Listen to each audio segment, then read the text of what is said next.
Bonjour tout le monde, je m'appelle Théo, je suis le responsable de JM Vidéo, le lieu de tournage de l'émission Vidéo Club Combini depuis près de 8 ans et je vais vous montrer les coulisses. Venez avec moi.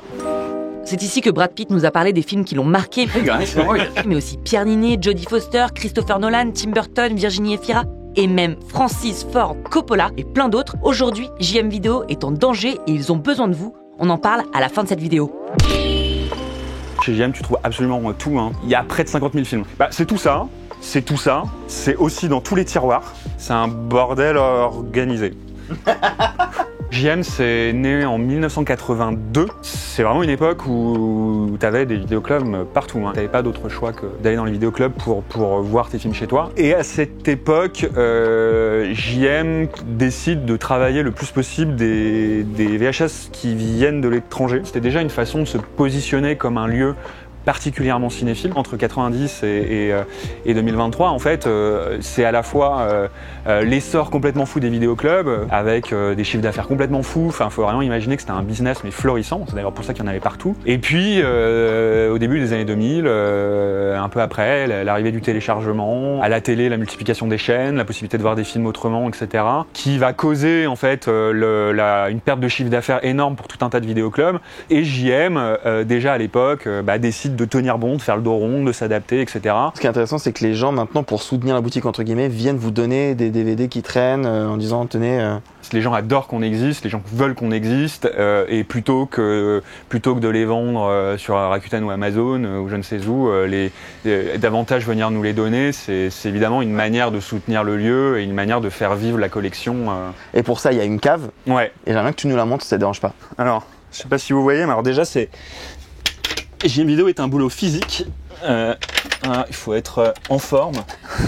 Je vous en prie. C'est une boutique qui est petite et qui est trop petite pour la quantité de stock qu'on a. Et effectivement, tout ce stock qu'on a en double, qu'on récupère, qu'on vend en ligne à la fois sur notre site internet ou sur des marketplaces pour permettre de générer une trésorerie qui permet de renouveler le stock, de faire vivre la boutique, Et c'est tout ici qu'on stocke. Genre là, tu sais à peu près tout, où et tout. Plus ou moins, mais oui. En fait, tout est rangé par ordre alphabétique, donc je sais à peu près où est le film. On manque parfois de temps et de personnel pour pouvoir gérer tout ça, parce qu'on n'est pas informatiquement organisé correctement, parce que ça coûte de l'argent d'être organisé correctement. C'est un peu roots, mais en même temps, c'est assez sexy quand même comme endroit.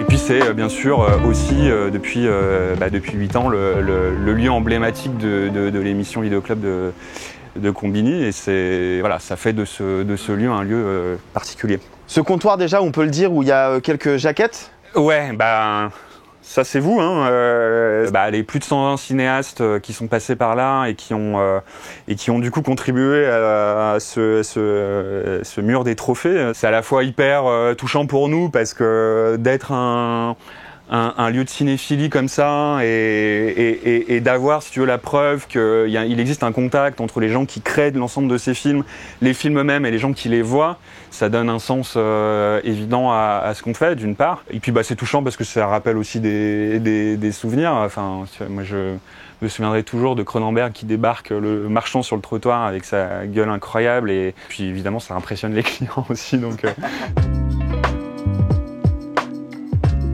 Tu disais que le but c'est de créer de la trésorerie. Concrètement aujourd'hui la boutique elle s'en sort comment? Où est-ce que vous en êtes et pourquoi? C'est de plus en plus difficile, incontestablement, pour plein de raisons. Parce que les loyers à Paris augmentent, que pour une entreprise comme la nôtre, ça n'a jamais été aussi dur de payer ses loyers, que malgré tout la conjoncture du support physique elle est difficile, elle est pas évidente. Bref, on est fragilisé. Là, à la rentrée de septembre 2025, on est plus que jamais en difficulté, et c'est pour ça qu'on a décidé pour la première fois de notre histoire de faire appel à tous les gens pour qui L'existence d'un lieu comme celui-ci demeure important via un crowdfunding qu'on a créé sur le site Ulule. Si on veut pouvoir subsister encore 10 ans, si on veut devenir un lieu qui n'est pas seulement un lieu qui est à la fois ancré dans le passé, dans le présent, mais aussi pouvoir se projeter vers quelque chose qui demeure et qui continue de proposer une alternative aux plateformes de streaming, on doit trouver des solutions. Les solutions, on en a mis en place, mais on a besoin d'aide.